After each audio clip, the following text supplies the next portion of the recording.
Assalamualaikum warahmatullahi wabarakatuh.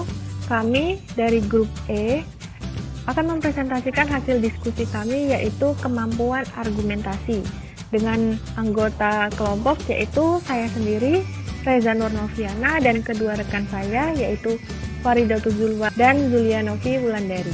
Pokok pembahasan pada presentasi kali ini yaitu ada jenis argumentasi, ciri-ciri argumentasi, struktur argumentasi, indikator, pedoman penilaian, dan prinsip umum. Yang pertama, argumentasi.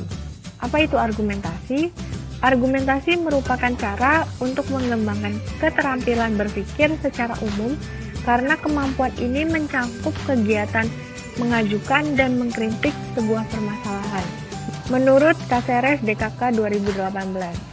Argumentasi merupakan cara menghadapi suatu masalah dengan mengambil keputusan, mempertahankannya, dan mempengaruhi orang lain berdasarkan data dan rasionalisasi yang ada. Argumentasi digunakan untuk membantah klaim yang dibuat oleh orang lain, untuk membela klaim, defense, dan mengajukan pertanyaan. Kemudian menurut Bernard dan Hunter mengatakan bahwa argumentasi pada umumnya mencangkup aktivitas mengidentifikasi asumsi-asumsi dan kesimpulan-kesimpulan relevan dari suatu masalah yang dianalisis. Dalam mengemukakan argumentasi, seseorang harus mengumpulkan fakta-fakta sedemikian rupa sehingga ia mampu mengajukan suatu pendapat atau suatu hal itu benar atau tidak melalui argumentasi. Jadi, dasarnya pendapat yang sifatnya argumentatif adalah berpikir dan logis. Argumentasi merupakan cara seseorang secara rasional menghadapi suatu pertanyaan, isu-isu, serta membantah dan menghadapi setiap masalah.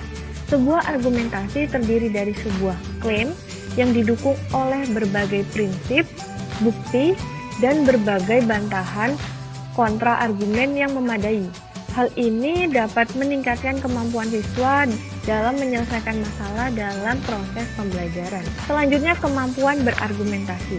Kemampuan argumentasi adalah kemampuan mendukung alasan seperti data, pembenaran, dan dukungan untuk memperkuat atau menolak suatu pendapat atau klaim.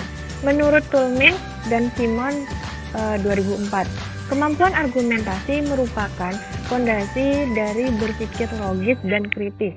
Kemampuan berargumentasi melibatkan kemampuan mengemukakan suatu alasan kritis disertai dengan data dan didukung teori yang memadai dari suatu masalah matematika dalam suatu masalah matematika atau logis.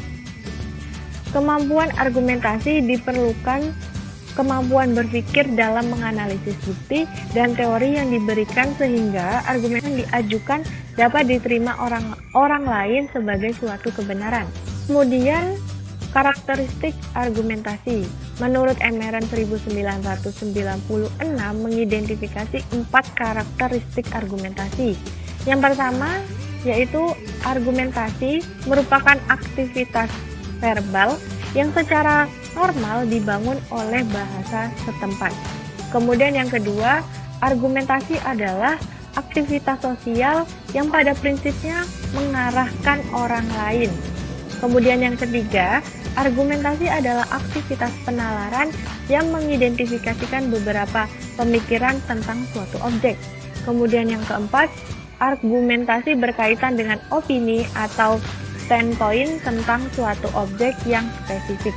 Dengan demikian, dapat dikemukakan bahwa argumentasi diarahkan untuk meningkatkan atau menurunkan penerimaan pendengar atau pembaca tentang standpoint yang kontroversial.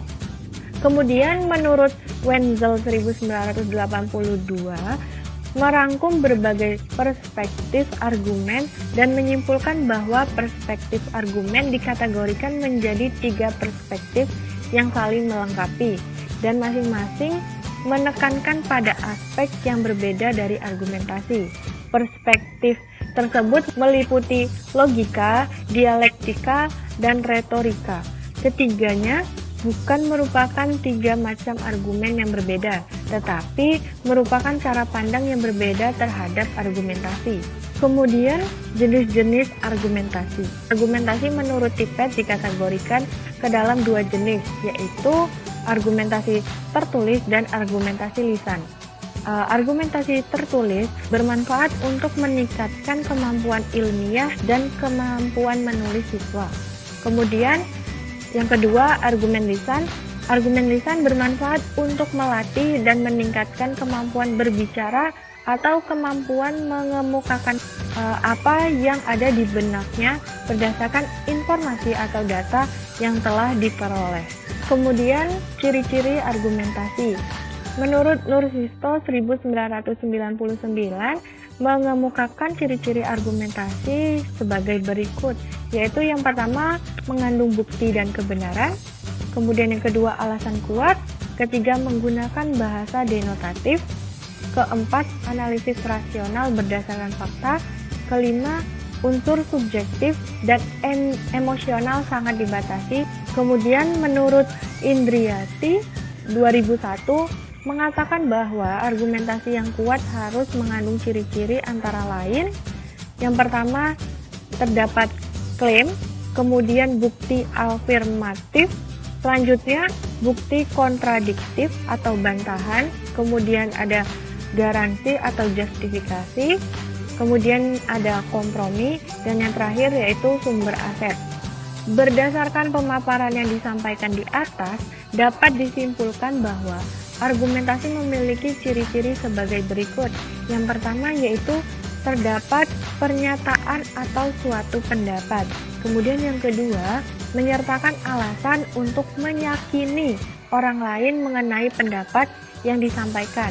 Yang ketiga, mengandung bukti kebenaran berupa data dan fakta pendukung yang relevan.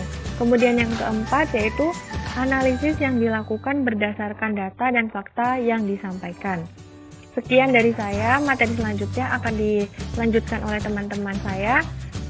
Wassalamualaikum warahmatullahi wabarakatuh.